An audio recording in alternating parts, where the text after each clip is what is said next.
Hey guys, so recently I was able to achieve something that I wanted to do for quite a while, to successfully speedrun the campaign of Top Drives in one sitting, managing to complete the game in 3 hours, 38 minutes and 21 seconds.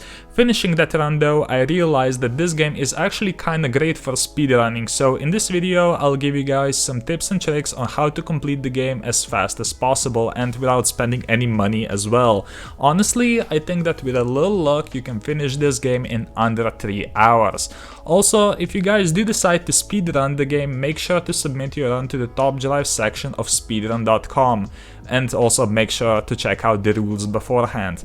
Now, I know that some of you guys are thinking, wait, but the cars that you get in the campaign are random, so how do you know that the run is even finishable? Luckily, you can obtain the main cars that we need to beat the final boss of the game from the campaign itself. So, let's start off with number 1, the starter cars.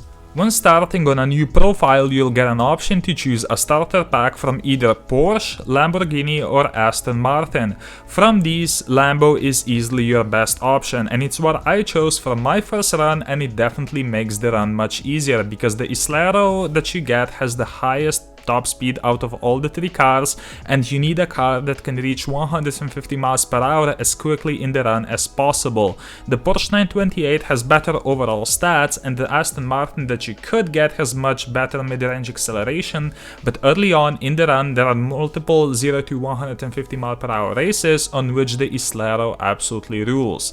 When selecting your starter cars, you also get certain other predetermined cars, and while I'm not sure what cars you would get with the Porsche, you are much better off with the cars from the Lambo pack rather than the Aston pack. When completing proving rounds, you can select one of the 3 super rares, and I think the only viable choice for the speedrun is the Audi Quattro, because it has decent stats, 4-wheel drive, and it has medium ground clearance. The Alpha is a bad choice because it's nowhere as versatile, and while I think the Jaguar is much better than the Audi in the actual game, the Quattro provides the most versatility and it even beats some cars on the hill climb, so it's gonna save you a lot of headaches. Number 2, Cash&Gold Management. So, we're speedrunning the campaign in one sitting, and you guys might think that's not even possible since you can only do 10 races with each car before you need to repair it, not to mention that fusing cars takes time. That would be true, but very conveniently you get around 200k cash and 2000 gold from completing the tutorial, which is just enough to get you to the end of the campaign. I would advise against buying basically any packs from the store because you might end up not having enough gold to fuse the cars for the final round of the speedrun.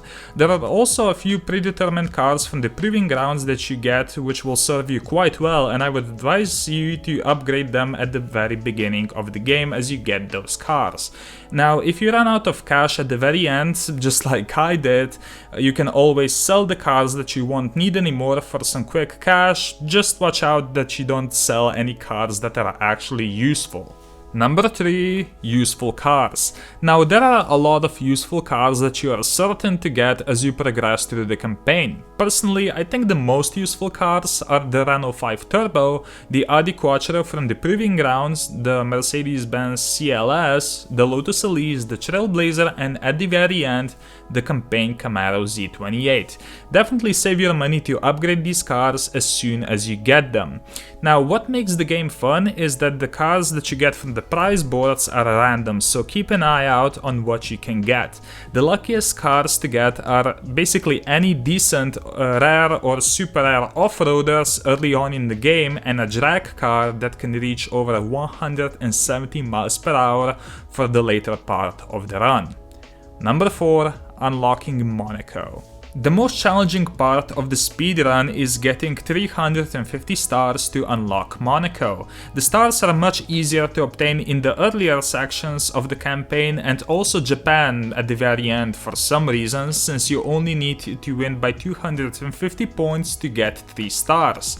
Try to win as many events with 3 stars as you can, especially early on, since that means you'll have to backtrack less later on, and you'll also be able to get more prize boards which will also also level up your RQ quicker, so you can use the higher RQ cars without having to compromise as much.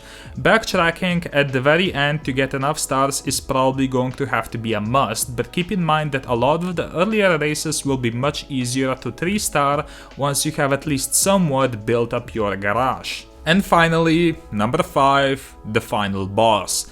After you unlock Monaco, the first 9 rounds aren't all that difficult. I mean, you don't even need to worry about the stars anymore. Keep in mind that you can get some pretty good cars from the prize boards at this point in the game.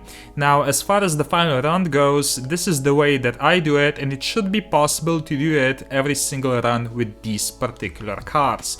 Put the Islero on race 1. It's gonna lose, but that's okay. We'll make up the points later on in the other races. For race 2, you'll put your upgraded Camaro Z28 against the stock Z28 and win that.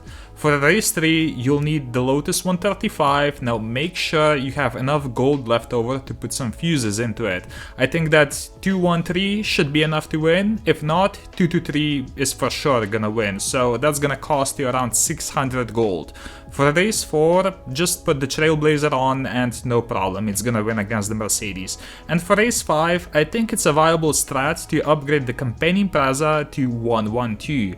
That's gonna cost you 300 gold, so for this strategy you need to save around 1000 gold for the final round, which for me, in the first run that I completed, it was possible, so hopefully that should be good enough. Now, if you guys have any questions about the speedrun, make sure to leave a comment and I'll try to answer it as best as I can. In any way, I hope you guys enjoyed, make sure to leave a like on the video and subscribe, and I'll see you next time. Take care!